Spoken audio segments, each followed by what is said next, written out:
I grew up in Graham, North Carolina. My parents both worked for the textile mills. They both had fourth grade educations, and my mom always wanted me to get an education. When I graduated from high school, it was my dream to go to college. I failed the first class in my life, which was my chemistry class. I was just overwhelmed. So I left after about a year and a half, got a job, and then kept trying to go back to school. For me, it was personally devastating. It really bothered me. I felt like I was failing. I had one shot, and I blew it. When Jenna left for boarding school, I couldn't even open the door and go in the room. And I was almost 52. And all of that coincided with the downturn in the market. I had almost $6 million in contracts waiting to close, and they all fell through. Every single one of them. I went, now what? I don't have a degree.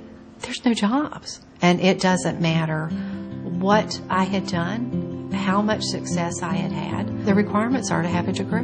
Not only that, I had to walk back in the door competing with people half my age, and many of them MBAs. It was just a matter of figuring out how to do it. So that's when I started to check into what were the institutions, what was the cost, how were they respected. But Kaplan had a degree in business with a specialty in human resources.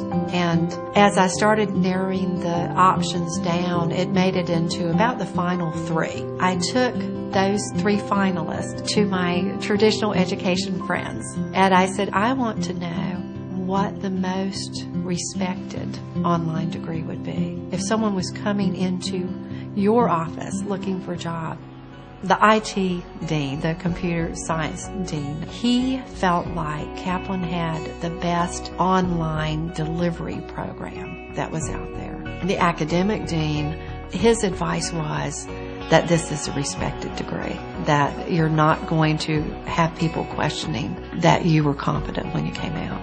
Everything that you take there will be accepted if you go on to a master's anywhere. So that was a very good recommendation. But when I sat down at graduation, 31 years later, and I'm looking up at the podium, and it's got Kaplan University, a different school of thought, that was probably more me, because I do think a little differently, and I'm willing to work on things that innovate, and I think that's more of an opportunity for many students like me. I feel like part of what I wanted to accomplish is that at 51, I was able to graduate before I was 53. That gives me probably another 10, 15 years. So I'm sort of in the final part of my career. Not finishing my degree is not something that's part of me anymore.